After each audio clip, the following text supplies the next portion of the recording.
สบายดีกลับมาอีกพบกันอีกครั้งหนึ่งเนาะกับข้าพเจ้าเนาะอเล็กซ์ฟาร์มิซิสเจ้าของเพจนักธุรกิจมือใหม่เมื่อนี้เขากลับเข้ามาในช่วงของตอบคำถามอีกครั้งหนึ่งกับบรรยากาศของช่วงนี้เนาะถือเป็นบรรยากาศของโคโรนาเนาะเสื้อพยาธิโคโรนาซึ่งข้าพเจ้าก็ได้เล่าเรื่องของเสื้อพยาธิโคโรนาแล้วก็ได้แชร์เรื่องของพยาธินี่เช่นเดียวกันเนาะปัจจุบันนี้เขาก็รู้สึกว่ามีเรื่องของสังคมอยู่จำนวนล่วงหลายเนาะที่ว่าเป็นปัญหาสังคมเลยหนึ่งคือเขาเกิดปัญหาเรื่องของการรังเกียจชนชาติขึ้นมาอันนี้เป็นปัญหาทำอิฐเนาะคือเขารังเกียจเริ่มมีการรังเกียจคนจีนมีเริ่มเห็นคนจีนและย่านหวาดระแวงเนาะข้าพเจ้าเข้าใจทุกคนที่ว่าทานคิดแนวนั้นเนาะหลายๆคนที่ข้าพเจ้าฮู้จักกะคิดแนวนั้นเช่นเดียวกันแล้วก็ทานมีสิทธิ์คิดทานมีสิทธิ์เฮ็ดแต่ว่าบางครั้งนี่การแสดงออกเกินกว่าเหตุมันเหตุให้เขาเจ้าเนาะรู้สึกโดยเฉพาะเป็นคนจีนนี่ก็จะรู้สึกหลายเนาะเพราะว่าโตเขาเองก็เป็นผู้มีผลกระทบโดยตรงอยู่แล้วบางทีเขาเองเนาะหรือว่าผู้ญาติพี่น้องคนรู้จักเขาเจ้าอาจจะเป็นพญานี่เขาเจ้าก็รู้สึกเขาเจ้าก็ระวังตัวแล้วเขาเองนี่ยังไปเฮ็ดว่าเขารังเกียจเขาทั้งที่โตเขาเองบ่เป็นเถื่อเนาะอันนี้ก็อยากให้ฝากไว้ให้บรรดาทานี่ได้ระวังกันตืมอันที่สองที่ข่าวเจ้าเห็นเนาะว่ามีเรื่องของการเกทับเรื่องของหน้ากากอนามัยก็เป็นเรื่องที่แปลกแต่ก็เข้าใจได้เนาะว่าหน้ากากอนามัยเป็นทีอยากได้เนาะตอนที่ว่ามี PM 2.5 เอาก็เริ่มมีการซื้อขายหน้ากากอนามัยเนาะN9.5 เนาะของแบรนด์ 3M เนาะแต่ว่าปัจจุบันนี้รู้สึกว่าจะมีดูเดือดเผ็ดมันหลายเนาะเรื่องของการหน้ากากอนามัยฝากถึงกับบรรดาผู้ประกอบการที่ว่าการในส่วนนี้ก็รู้สึกว่าอยากให้ค้าขายมันมีศีลธรรมนำส่วนเรื่องของผู้ที่ว่าบริเหตุมาก่อนแล้วก็คิดว่าอยากมาเก่งกำไรคิดว่าต้องได้ระมัดระวังหน่อยหนึ่งเนาะเพราะว่าท่านเองก็อาจจะได้เป็นคนที่ว่า1เป็นคนที่สวยโอกาสในช่วงนี้สวยโอกาสเล็กๆน้อยๆแล้วก็2เรื่องพวกนี้นะมันมาไวแล้วมันก็ไปไวบึ้ดนึงเดี๋ยวมันก็ไปเนาะยิ่งเขาจะได้เก่งกำไรหลายเนาะเขายิ่งจะมีปัญหาหลายเนาะอันนี้ก็ฝากไว้แล้วก็อยากให้เห็นใจให้แล้วยิ่งย้อนว่ามีคนจะเก่งกำไรเฮ็ดให้สภาพของราคามันเป็นแนวนี้เนาะแล้วก็เฮ็ดให้การป้องกันพยาธินี่ก็ยุ่งยากขึ้นตืมอันนี้ก็ฝากไว้ทางสังคมก่อนเนาะเขามาเริ่มกันเลยซะกับคำถามที่1คำถามนี้น่าสนใจหลายที่ว่าเป็นอย่างที่ออกมาแชร์นี่ข้าพเจ้าคิดว่าจริงๆไอซีว่าไอซี่เนาะอัน ข้าพเจ้าหนีซีแบงเรื่องออกมาเป็น3เรื่องแล้วนี่ก่อน3แบบเลยสิก่อนว่าสำหรับคนที่เบิ่งข้าพเจ้าไม่ได้คิดว่าต้องมีทุกคนเนาะมักข้าพเจ้ามันจะมี33คนที่มักข้าพเจ้า33คนที่เฉยๆและอีก33คนที่สั่งเนาะคนที่สั่งก็อาจจะคิดว่าอาจจะบ่เป็นเรื่องผิดเนาะเขาเจ้าอาจจะคิดว่าหมอนี่มันบ่ได้เก่งบ่ได้มีพื้นฐานอย่างมึงออกมาเว้าอย่างมึงก็บ่ให้คนเว้าที่ว่ามึงเก่งกว่านี่คนที่เฉยๆก็คือว่าก็มีคนเฮ็ดก็ดีคนที่มักก็อาจจะแม่นว่าแล้วแนะนำค่อยถึกแล้วค่อยก็มักเนาะสำหรับคนที่บ่มักหรือว่าคนที่อันนี้เขาก็บ่ได้รู้สึกว่ามันก็ทั่วไปเนาะสังคมมันก็ต้องมีแบบซี่มันต้องมีคนทั้งคนมักเฮาคนเฉยๆกับเฮาแล้วก็คนที่รู้สึกดีกับเฮาส่วนเรื่องของข้าพเจ้าออกมาเว้านี่ข้าพเจ้าคิดว่าก็ย้อนว่ามันบ่มีเหตุเด้หลายๆคนสมมุติว่าข้าพเจ้าเป็นคนสมมุติว่าในคน10,000 คนเขาอาจจะเป็นคนที่มีความรู้ในระดับหนึ่งแต่เขาบ่เป็นคนเก่งที่สุดเขาเป็นคนเก่งระดับที่1,000จาก10,000 คนก็ถือว่าเขาเก่งแต่เขาเป็นคนที่ระดับที่1,000ถ้าคิดในโลจิกหรือว่าคิดในรูปแบบนั้นหมายถึงว่าคือคนมีเก่งกว่าเจ้าก็หลายกระแสว่าค่อยต้องหาคนที่1ฮอดคนที่999ออกมาเว้าก่อนค่อยถึงจะมีโอกาสออกมาเว้าในความเป็นจริงหลายๆคนผัดบ่ได้มีเวลาหลายๆคนผัดบ่ได้มี passion หรือบ่มีความหลงไหลในการถ่ายทอดเรื่องแบบนี้เนาะอีกอย่างนึงเนาะข้าพเจ้าสิเล่าเรื่องให้ฟังว่าเคยมีหมู่ผู้หนึ่งขอชื่อเราเลยเนาะมันมีนาเนาะแล้วเคยคอมเมนต์ค่อยในนี่คอมเมนต์ว่าอเล็กซ์เจ้าเขียนหนังสือนี่ดีหลายแต่เวลาคนมาฟังเจ้าเว้านี่เจ้าเว้าบ่ฮู้เรื่องเขารู้สึกยังไงเขารู้สึกเสียใจได้แต่ว่าเขาบอกคำเสียใจนะ มาเป็นคำท้อแท้และเขาก็บอกได้แม่นว่าเขารู้สึกโทษมีนาเลยเขาขอบใจมีนาฮอดมือนี้โดยซ้ำเพราะว่าเมื่อนาทีเราว่านะเฮ็ดให้ข้าพเจ้านี่พิจารณาตัวเองข้าพเจ้าเอาคำว่าของมูนะมาพิจารณาตัวเองนั่นนี่เป็นเหตุผลที่ข้าพเจ้าเริ่มซ้อมเว้าไปเรียนเรื่องของการเว้าไปเรียนกับอาจารย์ท้องดีไปซ้อมเว้าไปเบิ่งคลิปหลายๆคลิปว่าเขาจะเว้าแนวใดเพราะว่าข้าพเจ้าเป็นผู้บริหารและข้าพเจ้าต้องการบริหารคนต้องการโน้มน้าวคนและโน้มน้าวจิตใจคนข้าพเจ้าเฮียนหลายข้าพเจ้าก็อยากมาสื่อสารให้กับน้องๆแล้วก็จูงใจน้องๆให้มีการเปลี่ยนแปลงไปในทิศทางที่ดีอยากสร้างสังคมให้ดีข้าพเจ้าต้องขอบใจคำติชมของมีนาตรงไปตรงมาในฐานะหมู่ถือว่าเป็นหมู่ที่ดีคนหนึ่งสำหรับข้าพเจ้าเลยเนาะอันนี้ส่วนว่าเรื่องของการแชร์กันมันบุ้งใหญ่เก่งที่สุดข้าพเจ้าก็ได้เรียนรู้จากการแชร์การเฮ็ดคลิปร้องผิดร้องถูก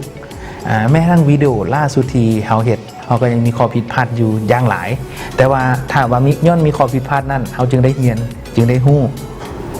เนาะอันนี้ก็ฝากไว้สำหรับผู้ที่ถามอันก็ดีใจที่ท่านถามอย่างน้อยท่านอาจจะบ่มักข้าพเจ้าแต่ว่าดีใจที่ท่านติดตาม ยังดีใจอยู่เนาะว่ายังได้ติดตามยังได้ฟังอยู่คนใดได้ส่งคำถามให้เราฟังก็เขาไม่ได้แปลกใจว่ามีคนถามมีคนรู้สึกแบบซี่กับเขาก็ไม่ได้แปลกใจถ้าว่าข้าพเจ้าบ่ได้มั่นใจว่าข้าพเจ้าสีโน้มน้าวทานได้แต่ถ้ามีโอกาสหรือว่าถ้าสมมติได้เปิดใจอีกอาจจะอีก6 เดือนหรือปีนึงถ้าท่านเปิดมาเบิ้งอีกครั้งท่านจะเห็นว่าข้าพเจ้าอาจจะยังเห็นอยู่ถ้ามื้อนั้นท่านอาจจะคิดเปลี่ยนใจเองก็มีเนาะก็ฝากไว้คำถามข้อที่2เป็นคำถามอยากสร้างแบรนด์ต้องเฮ็ดแนวใดเนาะอยากสร้างแบรนด์ในนี่เพิ่นระบุว่าก็ได้ถามเพิ่นตื่นว่าเพิ่นอยากสร้างแบรนด์อย่างเพิ่นบอกว่าเพิ่นอยากสร้างแบรนด์เครื่องสำอางคำถามนี้อยากสร้างแบรนด์เครื่องสำอางต้องเฮ็ดแนวใดคิดว่าสร้างแบรนด์นี่คือสิบ่ยากเนาะหมายถึงว่ากันในมุมมองของน้องยกตัวอย่างน้ำดื่มในมุมมองของน้องอาจจะว่าอยากผลิตน้ำดื่มนี่นะต้องผลิตแนวใดข้าพเจ้าคิดว่าการผลิตน้ำดื่มนี่นะผลิตบ่ยากแต่ว่าสิขายน้ำดื่มนี่ให้ขายดีนะมันยากผลิตนี่คือสิบ่ยากเนาะคันมีเงิน10 ล้านก็น่าจะผลิตน้ำดื่มนี่ได้ละเครื่องสำอางก็เช่นเดียวกันเนาะสูตรเขาก็น่าจะมีให้แล้วบ่ต้องเฮียนฮู้ก็ได้เนาะว่าน้ำดื่มนี่ต้องเฮ็ดแนวใดแค่ว่าเจ้าจะได้โลโก้แบรนด์ใดเขาเจ้าก็ผลิตให้เจ้าได้แต่ว่าเครื่องสำอางก็เช่นเดียวกันเขาเจ้าผลิตให้เจ้าได้หมดเจ้ามีเงินไปจ้างเขาผลิตให้เจ้าได้หมดสิ่งที่สำคัญจากการสร้างแบรนด์คือจะมีช่องทางการจะจำหน่ายแนวไหนข้าพเจ้าที่เราความเสี่ยงตัวนี้ให้ฟังเนาะเมื่อวานนี้ได้ลงกับน้องไอ้ผู้นึงคือกันว่าเรื่องของการสร้างแบรนด์ข้าพเจ้าได้เล่าเรื่องนี้ให้ฟังว่า1การสร้างแบรนด์มันต้องกว่าเฉพาะเรื่องของเครื่องสำอางหรือเรื่อง OEM ที่เอามาผลิตแล้วมาขายต่อนี่เนาะยาวส่วนหลายจะเป็นเครื่องสำอางเนาะที่พวกทานคิดฮอดนี่1แล้วต้องมีทุนหลายต้องนอกจากมีทุนหลายแล้วก็ต้องออเดอร์ก็ต้องหลายต้องสั่งหลายต้องมีเงินหลายต้องมีบริหารสต็อกให้เป็นต้องมีทีมการตลาดต้องมีทีมขายเนาะแล้วก็ต้องใช้งบการตลาดสูงวิธีการแก้ง่ายๆเนาะถ้าผู้ใดที่อยากสร้างแบรนด์เองข้าพเจ้าแนะนำให้สร้างฐานแฟนคลับหรือว่าสร้างคนที่ติดตามทานให้ได้ให้เสียก่อนสร้างลูกค้าทานให้ได้เสียก่อนโดยการที่ไปเป็นตัวแทนจำหน่ายก็ได้ของแบรนด์อื่นๆแล้วเบิ่งว่าทานเฮ็ดหน้าที่เดียวของทานนะทานสามารถเฮ็ดได้บ่เนาะถ้าทานบอกว่าน่ะคันเฮ็ดแล้วนั่นแล้วทานยังบอกว่ายอดขายบ่ดีเลยไอ้เดือนนึงได้แต่ 6,000 8,000 ทานบ่เหมาะเนาะถ้าว่าทานขายไว้แล้วมันได้ดีกำไรมหาศาลแล้วทานจึงไปคิดว่าทานจะเฮ็ดแบรนด์ตัวเองดีหรือบ่แบบสั้นเป็นทางออกที่ดีที่สุดและก็ง่ายที่สุดบ่สั้นแล้วเฮาก็สิเกี่ยวไปวนมาลงทุนและขาดทุนเนาะอันนี้เป็นสิ่งที่ข้าพเจ้าอยากแนะนำสำหรับมือใหม่ที่อยากเฮ็ดเนาะอันนี้น่าจะเป็นน้องๆเนาะสาวๆถามคำถามนี้เข้ามาหลายคำถามต่อไปเนาะจะค้นพบได้แนวใดว่าเขามักสิ่งใดกันแท้แล้วก็มีคำถามตัวข้าพเจ้าโน้ตไว้เลยว่าเขาจะเฮ็ดแนวใดจึงเขาจึงฮู้ว่าเขามีพรสวรรค์และเก่งด้านใดด้านหนึ่งเฉพาะเขาสิฮู้ได้แนวใดว่าเขาสิเก่งด้านใดด้านหนึ่งหรือเขาสิฮู้ได้แนวใดว่าเขามักเป็นอย่างคำถามนี้คันตอบแบบ ขั้นตอนแบบทั่วไปก็อยากให้ร้อง เนาะฟังแบบที่วัยรุ่นยังบ่มักใจเถอะสีสั้นสีต่อแบบเอาทฤษฎีเอาแบบมีหลักมีการให้ข้าพเจ้าที่อธิบายเรื่องของความชำนาญก่อนเนาะกับการค้นหาตัวเองความชำนาญนี่มีทฤษฎีหนึ่งคือทฤษฎี10,000 ชั่วโมงถ้าว่าผู้ใดก็ตามที่เฮ็ดได้ตาม10,000 ชั่วโมงนี่และท่านที่เป็นเขาเรียกว่าท่านที่เป็นเซียวซานในด้านนั้นเซียวซานถือเก่งเลยเนาะถ้าสมมติว่าเจ้าแบ่งเวลาให้เจ้าซ้อมดนตรีมือละชั่วโมงโดยที่บ่มีมือขาดเลยทุกมือต้องซ้อมดนตรีแต่ว่ามือหนึ่งเจ้าซ้อมดนตรี1 ชั่วโมงเจ้าสีซ้อมแต่365มือกับ365ชั่วโมงจะต้องซ้อมดนตรี1 ชั่วโมงเป็นเวลา30 ปีเจ้าถึงสิเก่งอันนั้นกฎของการ10,000 ชั่วโมงมันเฮ็ดเวียกแนวนั้นเนาะคิดจินตนาการออกบอกว่าเจ้าสิเก่งจังไดอันนั้นเป็นพรสวรรค์เลยหมายถึงว่าเจ้าสิเป็นระดับแบบสุดยอดเนาะเจ้าลินกีตาร์มาทุกมื้อนะซ้อมทุกมื้อ30 ปีถ้าว่าในหลักการเดียวกันนี่ย่อยออกมาสมมติว่าเจ้าบ่อยากซ้อม30 ปีเจ้าก็ซ้อม8 ปีซ้อม8 ชั่วโมงมันก็ย่อยหารย่อยออกมาเจ้าก็เหลือเท่าไหร่เหลือ30หาร8เนาะเหลือเท่าไหร่4 ปีปลายเนาะเกือบ5 ปีเนาะว่า5 ปีซะว่าประมาณเกือบ5 ปีเนาะประมาณนั้นฐานนี้มันเฮาลิ้นทุกมื้ออันนั้นถือว่าเจ้าจึงเป็นแบบว่าคนเฮ็ดแต่เช้าเป็นว่าเฮ็ดเวกประจำเลยอันนั้นถือว่าแต่ว่าแน่นอนฟังแบบซี่บ่มีเหตุกับข้าพเจ้าแน่นอนมีกฎหนึ่งที่ว่าข้าเจ้าหาก็ออกใหม่ทศวรรษที่21นี่เนาะหมายเขาเรียกว่ากฎ20 ชั่วโมงกฎ20 ชั่วโมงนี่มันกฎที่ว่าเฮาสามารถซอกหาตัวเองได้โดยการว่าแบ่งเวลาเฮาออกมาสิ่งที่เฮาสนใจต้องซอกสิ่งที่เฮาสนใจก่อนแล้วมันบ่จำเป็นต้องเป็นเรื่องหยังก็ได้บ่จำเป็นต้องมีเรื่องมีสาระก็ได้จะเฮียนอะคูเลเล่จะไปเฮียนเตะบาสอยากไปเฮียนตีเทนนิสอยากเฮียนเปียโน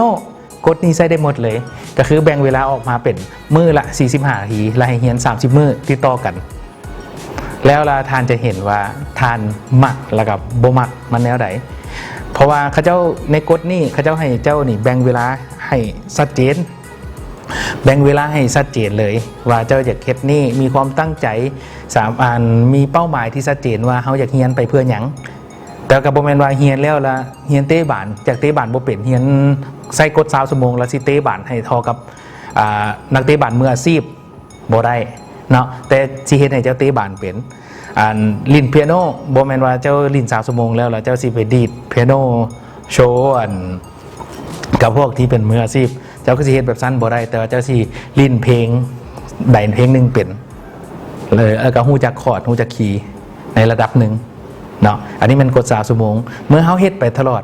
เฮาลองคิดว่าเฮามักหยังเฮาลองเฮ็ดสิ่งนั้นบ่เสียเวลาหลายดอกเพราะว่าอันนี้คือการค้นหาตัวเองเด้อันนี้เป็นสำหรับน้องๆเนาะแล้วก็เมื่อว่าเฮาเฮ็ดแล้วเฮาเลือกแล้วโอ้ค่อยมักสิ่งนั้นแท้ๆเฮาจึงกลับไปกด10,000 ชั่วโมงหรือว่า10,000 ชั่วโมงที่ข้าพเจ้าว่าหั่นเอากดนั้นมาใส่เนาะอันนี้ก็ลองเบิ่งว่าสิค้นหาตัวเองได้อีกบ่ถ้าว่าสิ่งที่เฮ็ดให้คนหนีค้นหาตัวเองบ่ได้อันนี้มันปัญหาทำอิดเลยมันเฮาเฮ็ดบ่ต่อเนื่องและเฮาเฮ็ดบ่ต่อเนื่องย้อนว่าเฮานี่บ่มีระเบียบในตัวเองเนาะแล้วเฮาก็ขาดความมักความลงไหลในมันแล้วก็เฮาขาดวินัยเนาะอันนี้เป็นสิ่งที่ท้าทายสำหรับวัยรุ่นแล้วโดยเฉพาะยุคนี้เลยนี่มันยุคที่สื่อโซเชียลมีเดียมาหลายช่องทาง Facebook YouTube เนาะเฮาติดต่อกับหมู่คู่ก็ง่ายทุกอย่างนี่มันdisrupt หรือว่ามันรบกวนเฮาไปเมิดเนาะเฮ็ดให้เฮานี่อาจจะบ่สามารถอยู่กับตัวเองได้เมื่อเฮาบ่อยู่กับตัวเองได้เฮาสิบ่สามารถใช้เวลาค้นคว้าตัวเองได้ดีพอสมควรแต่ถ้าผู้ใดที่ว่าอยากมีโอกาสอยากเฮ็ดก็ต้องทุ่มเทกับว่าเฮามักหยังท่านจะเป็นคนที่โชคดีที่สุดถ้าท่านฮู้ว่าท่านมักหยังแล้วก็นั่นแหละคือคำตอบของท่านเองเนาะลองเฮ็ดทุ่มเทกับมันคำถามข้อต่อไปเลยเนาะว้าวคำถามนี้ฟังแล้วอยากเศร้าหน่อยนึงบ่แล้วถามว่าเฮามีความฝัน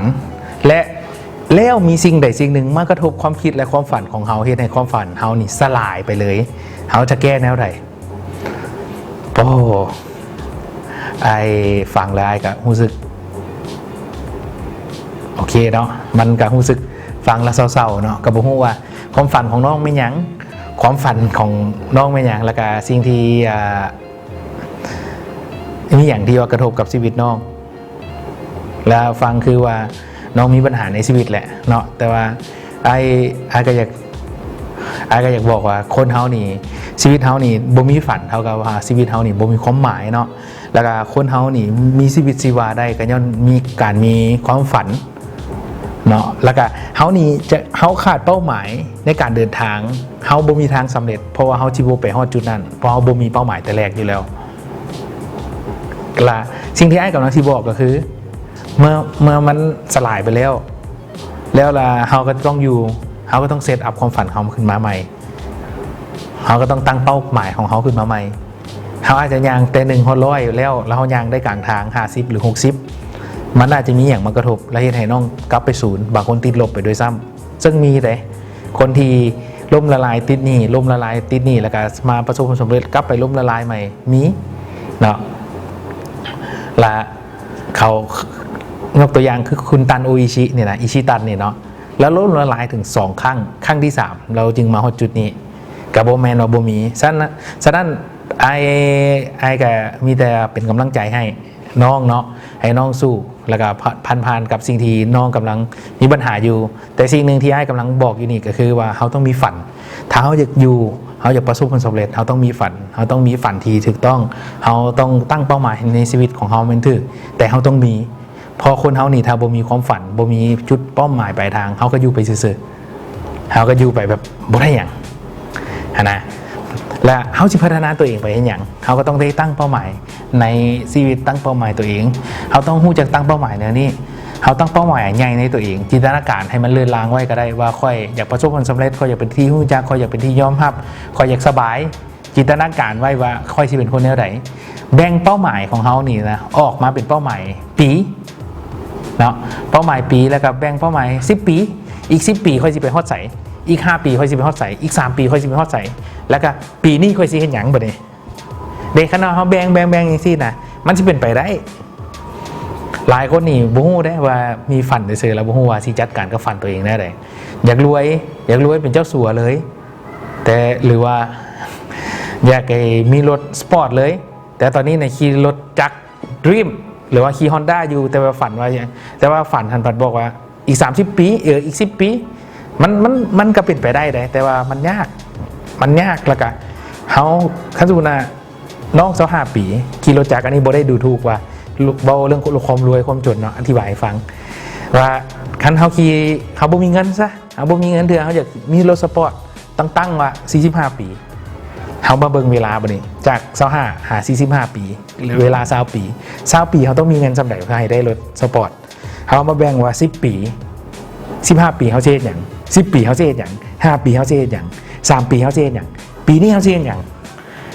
เมื่อฮู้ว่าปีนี้เฮ็ดหยังแล้วเขาจึงมาแบ่งว่าแต่ละเดือนเขาเฮ็ดหยังเพราะว่าเวลาเขามาแบ่งว่าเขาเฮ็ดหยังปีนี้เขาเฮ็ดหยังเขาก็ฮู้แล้วเด้ว่ามีรายละเอียดอย่างใดเขาก็มาแบ่งในรายละเอียดของปีแล้วแต่ละเดือนก็เป็นปีกย่อยแต่ละอาทิตย์ก็มันเก็บรายละเอียดปีกย่อยตัวนั้นแต่ละมื้อก็มันเฮ็ดในสิ่งนั้นนั่นคือการแลนตามเป้าหมายและความฝันใหญ่ของเขาเนาะอันคำถามนี้ตอบยากเพราะว่ามันเป็นคำถามที่ละเอียดอ่อนแต่ว่าการสู้ๆอยากให้มีความฝันโอ้คำถามนี้เป็นหยังนักเรียนจบใหม่จึงตั้งเป้าเป็นพนักงานโดยที่โบคิดเหตุธุรกิจโอ้คำถามนี้เป็นคำถามผู้ใหญ่เลยเหลือเกินเนาะคำถามที่ค่อนข้างจะอันนี้ก็มีกระแสสังคมเนาะแต่นี่โดยเฉพาะเป็นเรื่องของการซื้อเขาเฮ็ดเวียกเนาะทั้งหลายๆแขนงการคือว่าจ้างเขาเนาะแล้วเป็นอย่างคือเป็นอย่างเขาคือจ้างเขาก่อนเขาต้องไล่ลื้อขึ้นมาว่าเปลี่ยนคือเด็กน้อยคือไปจ้างเขาก็ย้อนว่าเขาหนีสิไปโทษเด็กน้อยบ่ได้เลยปัจจุบันนี้ข้าพเจ้าคิดว่าขั้นสิโทษผู้ใดก็ต้องได้โทษผู้ใหญ่เพราะผู้ใหญ่เป็นคนปลูกฝังเด็กน้อยไว้เลยเนาะอันนี้ผู้ใหญ่เป็นคนปลูกฝังเด็กน้อยไว้ว่าบ่เฮ็ดจบมาแล้วให้ได้เป็นเจ้าเป็นนายเด้การที่จะจบมาแล้วเป็นเจ้าเป็นนายก็ต้องเข้าการก่อนเด้ก็นึกเลยเด้เนาะท่านเจ้าปลูกฝังเขาไว้แนวนี้เขาก็เฮ็ดไปตามเจ้าแล้วมื้อนี้เมื่อว่า วันนี้ระบบราชการเองหรือว่าระบบบริษัทเอียงต่างๆนี่นะมันก็ไม่ได้เพียงพอเนาะสิ่งที่มันอยากระดมคือระดมให้คนมาเฮ็ด SME หรือว่าเฮ็ดธุรกิจส่วนตัวหลายขึ้นแต่ว่าสิ่งที่ปลูกฝังกันมานะมันปลูกฝังกันมาเป็น10-20 ปีคือรุ่นข้าพเจ้านี่แม้นว่าต้องไล่ไป30 ปีก่อนตอนที่ข้าพเจ้ายังน้อย6 ปีแล้วปลูกฝังบอกว่าให้เจ้าได้เป็นเจ้าเป็นนายผู้ใดเป็นเจ้าเป็นนายบัดนี้เวลาเขาสิเฮียน15 ปีเขาจำเป็นต้องได้เลือกละ18-17 ปีเขาต้องได้เฮียนละเดี๋ยวเขาสิเฮียนอย่างคันเจ้าจะเป็นเจ้าเป็นนายเจ้าอย่างเขาเจ้าก็ต้องเลือกแต่จุดนั้นแหละวันนี้17หา25มันมีแกลบเท่าไหร่มันมีแกลบอยู่ประมาณว่า10 ปี8 ปีเนาะ10 ปีถ้าเขาอยากว่าเขาอยากเปลี่ยนมื้อนี้มันสิเปลี่ยนบ่ได้มื้อนี้มันต้องไปเปลี่ยนอีก10 ปีข้างหน้าสิเฮ็ดให้คนเริ่มความคิดนี้แต่ว่าแล้วก็บ่ให้สังคมนี่โจมตีกันคือให้เป็นกำลังใจซึ่งกันและกันบางคนเขาเจ้ากับบ่ได้ฮู้เด้ต้องได้เข้าใจว่าความคิดของคนเฮานะมีหลายระดับ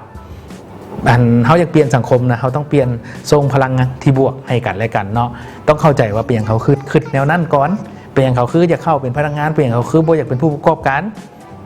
ตัวอย่างผู้ประกอบการที่มันเจ๊งกับมีหลายได้สินะ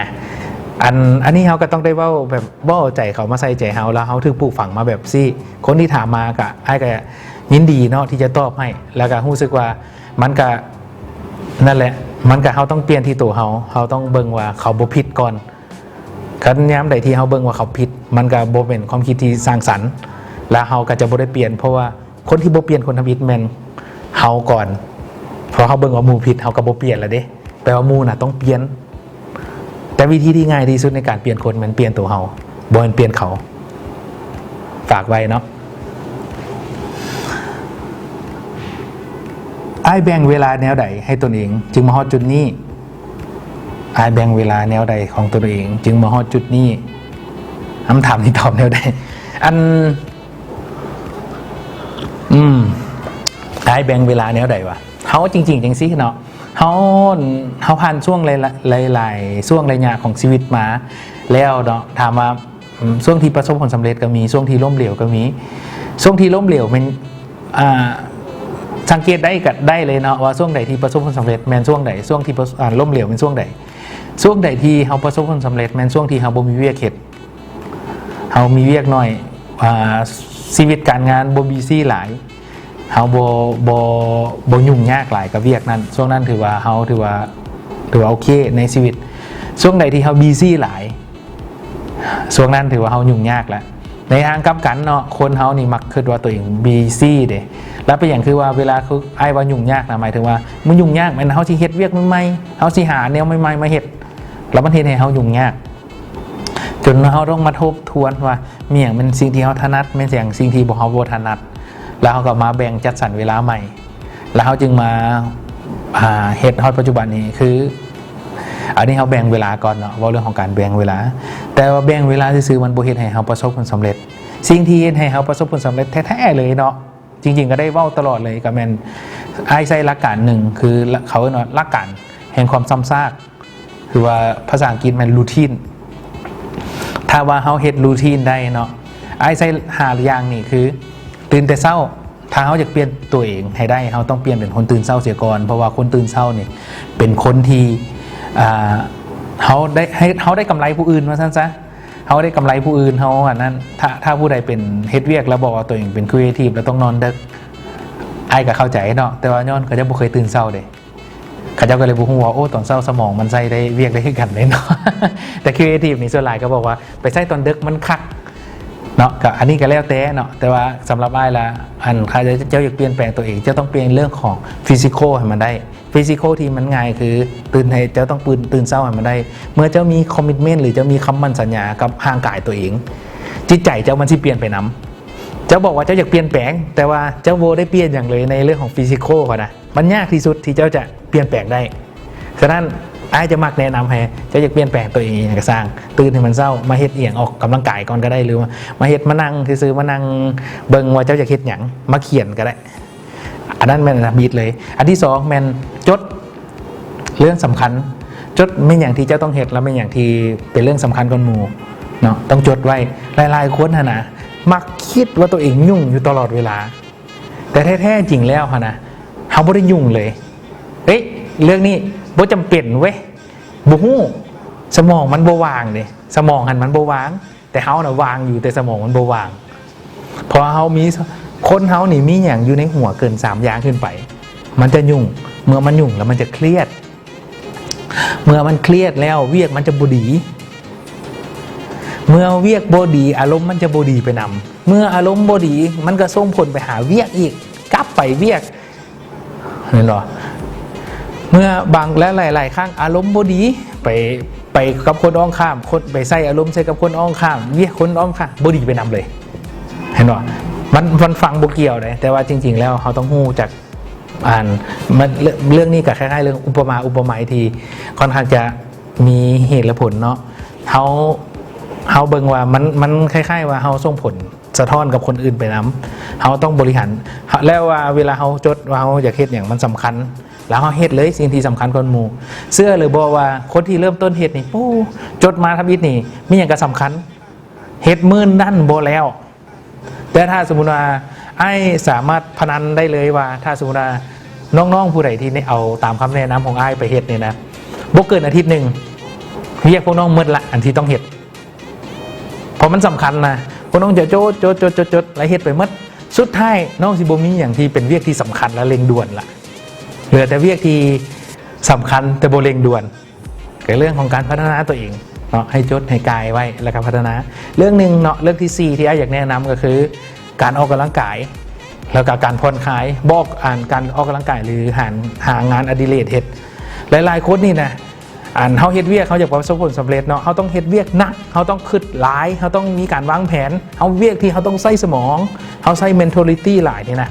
แม้นว่าเขาต้องรีลีสมันหรือเขาต้องปลดปล่อยมันการออกกำลังกายหรือว่าการหากิจกรรมยามว่างเฮ็ดนี่นะเป็นเรื่องที่ดีแล้วทุกๆคนต้องเฮ็ดถ้าว่าผู้ใดรีลีสหรือว่าปลดปล่อยอารมณ์ตัวนี้ออกมาได้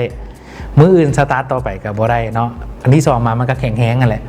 ถ้าสมมุติว่ามันก็แข็งแฮงมันเฮ็ดให้เฮามวนซื่นเฮาแข็งแฮงเนาะแล้วก็เฮ็ดให้เฮาเอนจอยไผมักดีดกีตาร์มาดีดอันนี้มันเฮาสิต่อสู้กับคำว่าประสบผลสำเร็จเด้บ่เฮาเฮ็ดแต่สิ่งที่เป็นประโยชน์แล้วเฮาลืมเฮ็ดสิ่งที่ควรจะเฮ็ดก็ได้เฮาแบ่งเวลาคันผู้ใดมัก YouTube นะแบ่งเวลาไปเลยเบิ่งชั่วโมงนึงหรือว่า30นาทีเบิ่ง YouTube ก็ได้เด้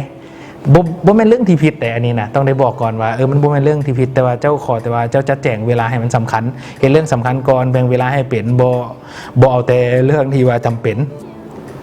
ต้องมีเรื่องที่เจ้ามักนำเนาะสุดท้ายมาแม่นให้รางวัลกับตัวเองเมื่อน้องฮู้แล้วว่าน้องจดมาว่าสิ่งใดที่ว่ามันสำคัญต้องเฮ็ดบ่ต้องเฮ็ดแล้วล่ะเมื่อเฮาประสบผลสำเร็จกับเป้าหมายน้อยๆของเฮาต้องให้รางวัลกับตัวเองทุกครั้งเพื่อให้บอกกับสมองว่ามื้อนี้ค่อยตั้งใจเด้อสมองนี่ก็คือลูกขอโทษว่าลูกนี่ยังขึ้นบอกคือหมาน้อยบอกยกมือมันยกมือให้เห็นบ่คนเลี้ยงกับป้อนขนมมันเธอต่อไปนะขอมือมันยกมือให้เลยแม่นบ่อันนั้นคือกันสมองเขาคือกันเลยได้เพราะว่าสมองเขานี่นะกับสัตว์นี่นะเฮ็ดเวียกแบบลักษณะคล้ายเดียวกันคืออาศัยการจื้อจำอาศัยพฤติกรรมเนาะฉะนั้นเวลาที่ว่าใครก็ตามที่เฮ็ดแล้วประสบผลสำเร็จท่านต้องให้รางวัลมันนะนี่ก็แม้นว่าการแบ่งเวียกการที่ว่าจากประสบผลสำเร็จเฮ็ดเรื่องของซ้ำซากเฮาต้องตื่นแต่เช้า2แม่นเฮาต้องจดในสิ่งที่จำเป็น3มาเฮ็ดสิ่งที่จำเป็นกอมู4มาออกกำลังกายหรือเฮ็ดงานอดิเรกแบ่งเวลาเนาะ5มาแม่นให้รางวัลกับความสำเร็จเล็กๆน้อยๆมี5อย่างเบิ่งทำเลในการเฮ็ดธุรกิจแนวใดเบิ่งทำเลในการเฮ็ดธุรกิจแนวใดวิธีการของอ้ายเนาะในการเบิ่งทำเลในการเฮ็ดธุรกิจคือย่างแล้วก็เฝ้าแล้วก็เบิ่งทำเลก็คือเบิ่งนั่นแหละเนาะเข้าไปย่างเลาะอยู่นั่นย่างไปย่างมาอยู่นั่นบ่แม่นขี่รถไปย่างเลยไปย่างออกกำลังกายนี่เลยย่างว่าเป็นอย่างทำเลอยู่แถวนี้มันเป็นอย่างไหนเพราะว่าเขาย่างเขาที่เห็นเดี๋ยวเขาซ่ากลัวขี่รถนี่เขาจะแนมแต่ในเขาย่างลองเบิ่งเลาะลิ้นแถวนั้นว่าเขาอยากไปลงทุนอยู่บอนนี้มันมีอย่างมันเหมาะระบบเหมาะแบบไหนแต่ก่อนนี้แล้วเขาจริงซีได้ฮู้เนาะอันนี้ก็ทอดถอนบทเรียนจากสิ่งที่ตัวเองเคยเฮ็ดมาหาทำเลหลายคือกัน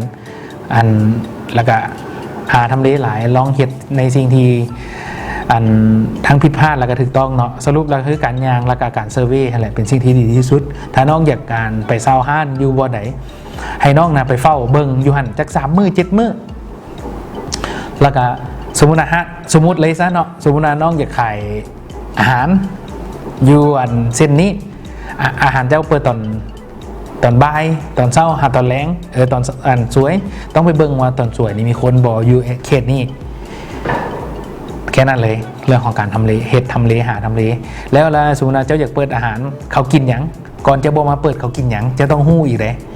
เขากินหยังเขาไปแนวใดแล้วมีความมั่นใจแนวใดและว่าเขาสิมาอุดหนุนบริการห้านเขาอีกอันนึงที่สำคัญเรื่องของทำเลคือบ่อนจอดรถปัจจุบันนี้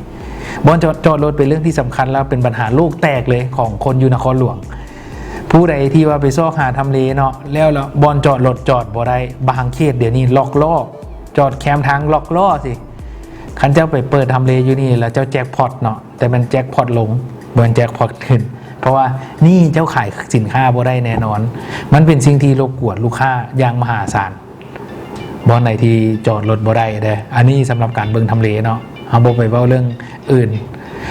แล้วก็แนะนำที่สุดแม่นว่าเจ้าต้องได้ย่างนั่นแหละเจ้าต้องได้ย่างเบิ่งย่างขึ้นไป200 เมตรย่างลงมา200 เมตรเบิ่งว่าอยู่รอบบริเวณนี้เขามีกิจกรรมอย่างเขาเฮ็ดอย่างเขาค้าขายแนวไหนแล้วเมื่อเจ้ายางเจ้าจะเห็นเลยว่ามีห้างใดปิดมีห้างใดเปิดเนาะ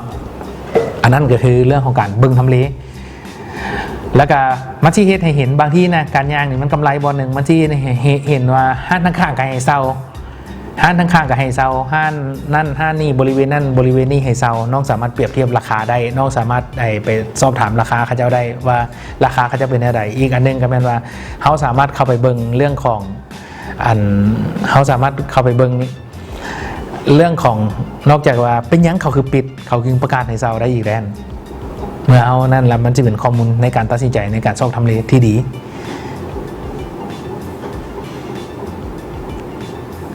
เอาคำถามมันนี่น่าจะเป็นคำถามยอดฮิตเนาะของสมาคม SME ของบรรดานักเทคธุรกิจ SME เลยการเข้าหาแรงทุนแนวไหนกู้ยืมเนาะผู้ทุกคนเฮธุรกิจก็อยากมีการกู้ยืมจริงๆแล้วไอ้นี่ผมอยากให้แนะนำให้อยากกู้เนาะแต่ถ้าอยากกู้ไอ้สิบอกวิธีการให้ฟังทางธนาคารนี่เพิ่นเบิ่ง3เรื่องหลักๆเนาะ1เงินหลักทรัพย์ค้ำประกันน้องว่าน้องมีเงินหลักทรัพย์มีสินทรัพย์ค้ำประกันบ่2เจ้ามีรายรับเพียงพอที่จะมาใช้หนี้สินที่เจ้าค้ำประกันหรือบ่3เจ้าเฮ็ดบัญชีหรือบ่เจ้าถือบัญชีบ่หลายๆคนบอกว่าค่อยนี่นะเฮ็ดมานี่ค่อยบ่มีนั่นค่อยบ่มีอันนี้เอ้าค่อยอยากกู้ดิก็ย้อนค่อยบ่มีเงินค่อยจึงไปกู้เอาไอ้สิเว้าจังได๋น้องอันมันก็กระทึกก็คือความน้องอะไรน้องอยากกันนั้นกระทึกความน้องแต่ว่าเฮาก็ต้องได้เข้าใจแบงก์ก่อนเด้เฮาบ่แม่นว่าเอาแต่ตามใจเฮาแม่เนาะเฮาเข้าใจแบงก์ว่าแบงก์ก็คือหัวหน่วยธุรกิจหรือ private sector ที่เขาเจ้าก็ต้องป้องกันความเสี่ยงบ่แม่นว่าผู้ใดย่างเขาไปขอเงินเขาเจ้าก็สิเอาเงินให้แล้วไปเฮ็ดธุรกิจโลดมันสิบ่เวิร์กได้เนาะฉะนั้นเฮาต้องเข้าใจแบงก์ก่อนว่าแบงก์อยากได้หยัง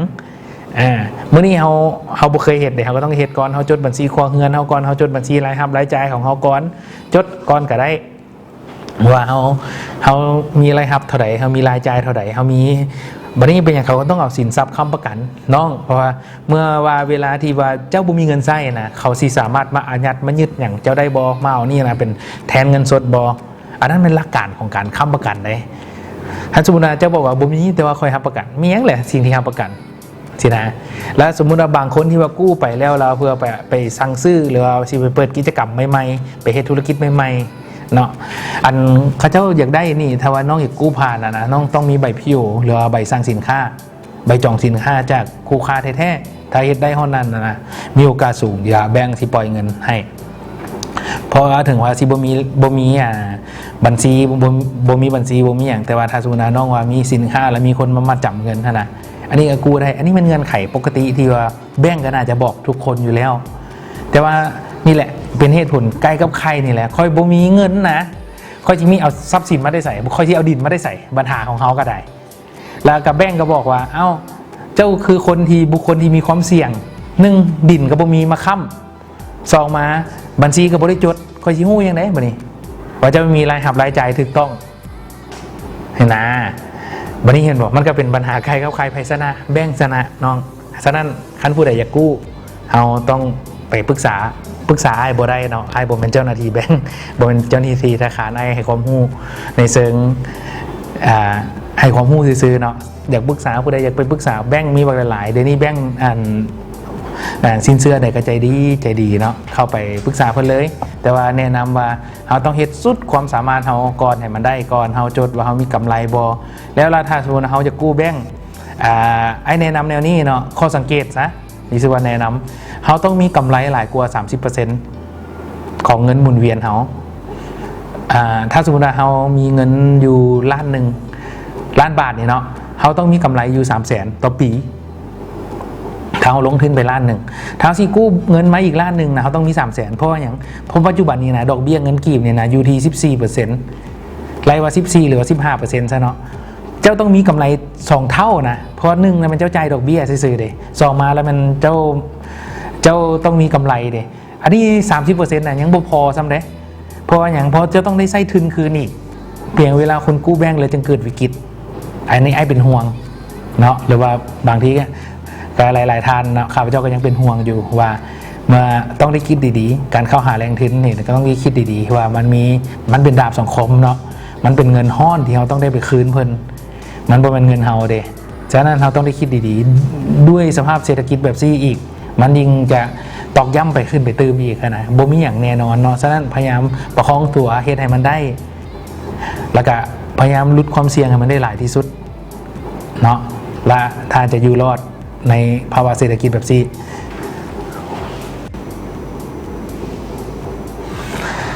อยากเฮ็ดธุรกิจเริ่มต้นแนวใดแล้วก็เฮ็ดธุรกิจใดบ่ให้เสี่ยงอยากเฮ็ดธุรกิจเริ่มต้นแนวใดและเฮ็ดธุรกิจแนวใดบ่ให้เสี่ยงคือกันเลยคำน้องนี่ถามมานี่เป็นคำตอบเดียวกันเลยคือเฮ็ดสิ่งที่น้องมักและเฮ็ดสิ่งที่น้องถนัดเฮ็ดสิ่งที่เจ้ามักและเจ้าถนัดนะมันสิเป็นเฮ็ดให้เจ้าเฮ็ดสิ่งนั้นได้ดีเมื่อให้เจ้าเฮ็ดสิ่งนั้นได้ดีเจ้าสิเป็นเชี่ยวชาญในด้านนั้นๆและเฮ็ดให้คนจื้อจำเจ้าในด้านนั้นๆได้ข้าพเจ้ายังเชื่อว่าเรื่องของความถนัดหรือว่าความเป็นเชี่ยวชาญด้านเฉพาะด้านเป็นจุดแข็งของผู้ประกอบการเลย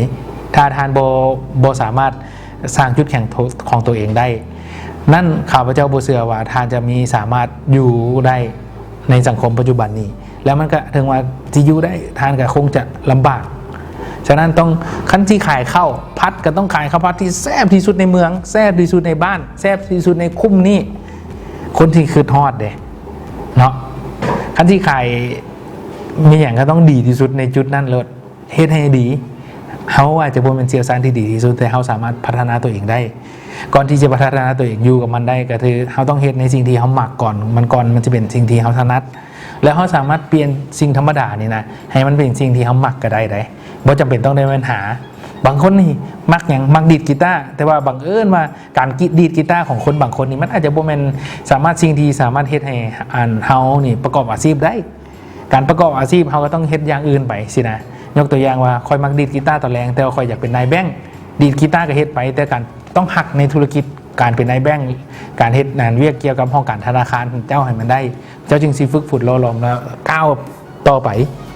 เนาะอันนั้นก็เป็นบ่แม่นว่าค่อยบ่มักในสิ่งที่ตัวเองเฮ็ดนะสุดท้ายมาเฮาก็สิเป็นพนักงานทั่วไป